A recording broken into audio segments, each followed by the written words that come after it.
తెలంగాణ ముఖ్యమంత్రి రేవంత్ రెడ్డి పీసీసీ అధ్యక్షుడిగా కూడా ఉన్నారు. ఆయన ఇప్పుడు ఏపీ మీద కాన్సన్ట్రేషన్ చేస్తూ ఉన్నారా, ఏపీలో ఆయన ఎలాంటి రాజకీయాలు నడపబోతున్నారు అనే దాని మీద ఇప్పుడు చర్చ జరుగుతున్నటువంటి తరుణంలో ఢిల్లీలో జగన్మోహన్ రెడ్డి దూత రేవంత్ రెడ్డిని కలిసేటువంటి అవకాశం ఉంది అనేటువంటి ఒక టాక్ కూడా నడుస్తూ ఉంది. అసలు ఏంటి ఢిల్లీ రేవంత్ రెడ్డి టూర్కి ఆంధ్రప్రదేశ్ రాజకీయాలకి సంబంధం ఏంటి అనే దాని మీద మనం విశ్లేషణ చేసుకుంటే, ఇటీవల కాలంలో ఆంధ్రప్రదేశ్ ముఖ్యమంత్రి జగన్మోహన్ రెడ్డి చేస్తున్నటువంటి నిర్వాహకం కారణంగా ఆ పార్టీలో ఉండేటువంటి ఎమ్మెల్యేలు ప్రత్యామ్నాయ మార్గాలు చూసుకుంటున్నారు.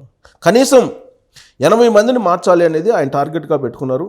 సిట్టింగ్ ఎమ్మెల్యేల యొక్క గ్రాఫ్ బాగలేదు కాబట్టి వాళ్ళల్లో చాలామందిని తొలగించాలి, రాబోయేటువంటి రోజుల్లో వాళ్ళని ప్లేస్లో కొత్త వాళ్ళని నియమించుకోవాలని, వాళ్ళని వేరే పోస్టులోకి పంపించాలనేది ఆయన చేస్తున్నటువంటి ఆలోచన. సరిగ్గా ఈ పాయింట్ దగ్గరే జగన్మోహన్ రెడ్డికి అలాగే ఆ పార్టీకి సంబంధించినటువంటి ఎమ్మెల్యేలకి మధ్య కొంత గ్యాప్ వచ్చింది. ఇప్పటికే దాదాపు 20 నుంచి 30 మందికి సంకేతాలు ఇచ్చేశారు. రాబోయేటువంటి ఎన్నికల్లో నేను మీకు టికెట్లు ఇవ్వలేను, మీరు పార్టీలో ఉండి పనిచేస్తే రాబోయేటువంటి రోజుల్లో అధికారంలోకి వస్తే నామినేటెడ్ పోస్టులు ఇస్తాం, గౌరవిస్తామని చెప్పి ఆయన హామీ ఇవ్వడం జరిగింది.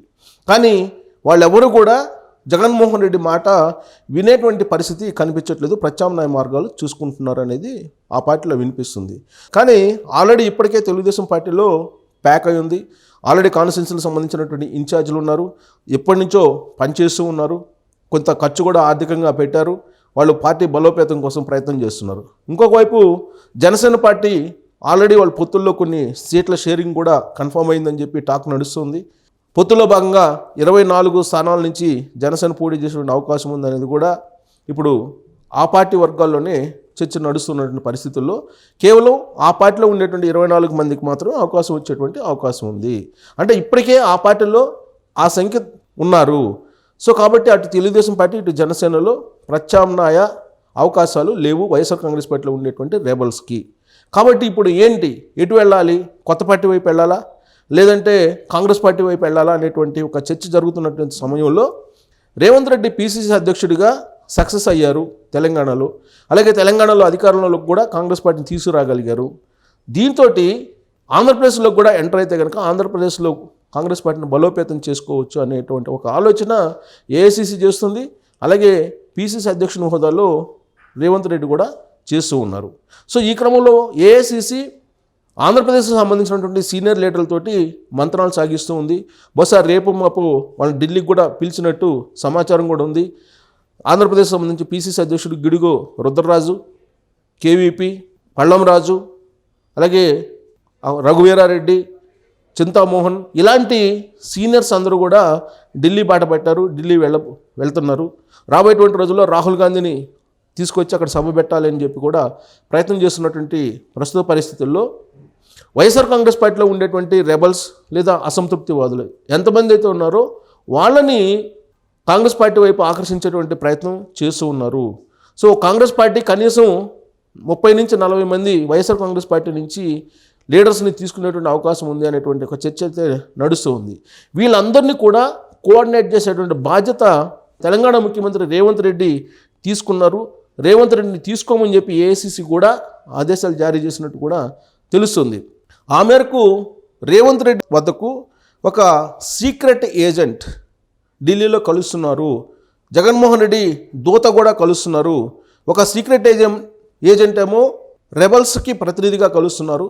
మరొక దూత జగన్మోహన్ రెడ్డికి సంబంధించిన దూత ఏమో ఢిల్లీలో ఆయన్ని కలిసి మాట్లాడాలనేటువంటి ఒక ప్రయత్నం కూడా చేస్తూ ఉన్నారు. ఇప్పటికే రేవంత్ రెడ్డి ముఖ్యమంత్రి అయిన తర్వాత సీక్రెట్గా కలిసినటువంటి వాళ్ళు కూడా ఉన్నారు వైఎస్ఆర్ కాంగ్రెస్ పార్టీలో. సో వైఎస్ఆర్ కాంగ్రెస్ పార్టీకి సంబంధించినటువంటి ఒక ఎంపీ ఇటీవల ఢిల్లీ వెళ్ళినటువంటి సందర్భంగా రేవంత్ రెడ్డిని సీక్రెట్గా కలిశారు. సో కలిసినటువంటి సందర్భంగా వైఎస్ఆర్ కాంగ్రెస్ పార్టీలో ఉండేటువంటి ఎమ్మెల్యేలు ఒకవేళ అసంతృప్తులు కానీ లేదంటే రెబల్స్ కానీ ఉంటే మీరు యాక్సెప్ట్ చేయొద్దు అనేటువంటి యాంగిల్లో ఆయన ఏదో మాట్లాడినట్టు, అందుకు ప్రతిగా ఎన్నికలు అయిపోయిన తర్వాత అవసరమైతే పోస్ట్ ఎలక్షన్స్లో ఇండియా కూటమికి సపోర్ట్ చేస్తాము అనేటువంటి ఒక ప్రతిపాదన కూడా ఆ ఎంపీ పెట్టినట్టు కూడా అప్పట్లో ఢిల్లీలో నడిచినటువంటి చర్చ. ఇప్పుడు అదే దూత జగన్మోహన్ రెడ్డి తరఫు నుంచి రేవంత్ రెడ్డిని కలవబోతున్నారు ఢిల్లీలో అనేది వినిపిస్తుంది. ఆయన ఒక పారిశ్రామికవేత్త, అలాగే జగన్మోహన్ రెడ్డికి అత్యంత సన్నిహితంగా ఉండేటువంటి ఎంపీ కూడా. ప్రస్తుతం ఎంపీగా వైఎస్ఆర్ కాంగ్రెస్ పార్టీలో ఉన్నారు ఆయన పారిశ్రామికవేత్త కూడా కాబట్టి, ప్లస్ తెలంగాణలో కూడా ఆయనకి ఎంతో కొంత వ్యాపారాలు ఉన్నాయి. ఆ ఉద్దేశంతో రేవంత్ రెడ్డిని కలవబోతూ ఉన్నారు. పోస్ట్ ఎలక్షన్స్లో ఇండియా కూటమికి మద్దతు ఇస్తామనేటువంటి ఒక సంకేతాలు పెట్టే అవకాశం ఉందని చెప్పి కూడా ఒక చర్చ నడుస్తుంది. అంతేకాదు డైరెక్ట్గా ఏఐసీసీకి సంబంధించినటువంటి ప్రధాన కార్యదర్శి కేసీ వేణుగోపాల్ తోటి కూడా జగన్మోహన్ రెడ్డే నేరుగా కొన్ని సంకేతాలు పంపించారు అని చెప్పి గతంలోనే ఒక ప్రచారం జరిగింది. ఇండియా కూటమికి పోస్ట్ ఎలక్షన్లో సపోర్ట్ చేస్తాము అని చెప్పి అవసరం అయితే అని చెప్పి వేణుగోపాల్కి ఒక సంకేతం పంపించినట్టు కూడా తెలుస్తుంది. ప్రత్యేక హోదా ఇవ్వడానికి కాంగ్రెస్ పార్టీ సిద్ధమని చెప్పి రాహుల్ గాంధీ ఇప్పటికే ప్రకటించారు. ఇండియా కూటమి అధికారంలోకి వచ్చిన, కాంగ్రెస్ పార్టీ అధికారంలోకి వచ్చిన ప్రత్యేక హోదాతో పాటు విభజన చట్టంలో పొందుపరిచినటువంటి అన్ని అంశాలను నెరవేరుస్తాము అని చెప్పి ఆయన హామీ ఇవ్వడం జరిగింది ఆంధ్రప్రదేశ్ ప్రజలకి. ఉమ్మడి రాష్ట్రాన్ని విడదీసిన కారణంగా నష్టపోయినటువంటి ఆంధ్రప్రదేశ్కి క్షమాపణ కూడా చెప్పడం జరిగింది ఒకనొక సందర్భంలో. కాబట్టి గతంలో రాష్ట్రాన్ని విడదీసినటువంటి కోపం ఏదైనా ఉందంటే ఆంధ్రప్రదేశ్ ప్రజలకి, అది ఇప్పుడు తగ్గింది కాంగ్రెస్ పార్టీ మీద అనేటువంటి ఒక ఒపీనియన్కి కాంగ్రెస్ పార్టీ వచ్చింది. అందుకే ఇప్పుడు సరైనటువంటి సమయంగా భావిస్తూ ఆంధ్రప్రదేశ్లో కాంగ్రెస్ పార్టీని బలోపేతం చేసుకోవడానికి ప్రయత్నం చేస్తున్నారు. అందుకు రేవంత్ రెడ్డిని ప్రయోగిస్తున్నటువంటి ప్రస్తుత సందర్భంలో ఒక దూత, ఒక సీక్రెట్ ఏజెంట్ ఇద్దరు కలుస్తున్నారు. సీక్రెట్ ఏజెంట్ ఏమో వైఎస్ఆర్ కాంగ్రెస్ పార్టీకి సంబంధించినటువంటి రెబల్స్ ప్రతినిధిగా కలుస్తూ ఉన్నారు. ఆయన ఎంతమందిని తీసుకొచ్చేటువంటి అవకాశం ఉంది అనే దాని మీద ఒక క్లారిటీకి రాబోతూ ఉన్నారు. రేవంత్ రెడ్డిని కలిసి జగన్మోహన్ రెడ్డి యొక్క దూత రేవంత్ రెడ్డిని కలిసి చర్చించేటువంటి అవకాశం ఉంది. మొత్తం మీద రేవంత్ రెడ్డి చుట్టూ ఆంధ్రప్రదేశ్ రాజకీయం ఢిల్లీ కేంద్రంగా నడుస్తూ ఉందని చెప్పి మనం చెప్పుకోవచ్చు. రేవంత్ రెడ్డి ఢిల్లీ వెళ్ళినటువంటి క్రమంలో మొత్తం అటువైపు అందరూ చూస్తున్నారు. ఆంధ్రప్రదేశ్కి సంబంధించినటువంటి వాళ్ళు కూడా, అటు వైఎస్ఆర్ కాంగ్రెస్ పార్టీకి సంబంధించినటువంటి వాళ్ళు, అలాగే కాంగ్రెస్ పార్టీకి సంబంధించినటువంటి వాళ్ళు కూడా చూస్తున్నారు. రాబోయేటువంటి రోజుల్లో అసలు పీసీసీ అధ్యక్షుని కూడా మార్చేటువంటి అవకాశం ఉందనేది కూడా ఒకటి వినిపిస్తూ ఉంది. ఈ క్రమంలో మొత్తం ప్రక్షాళన అయితే ప్రారంభమైంది కాంగ్రెస్ పార్టీలో, ఆంధ్రప్రదేశ్లో కూడా.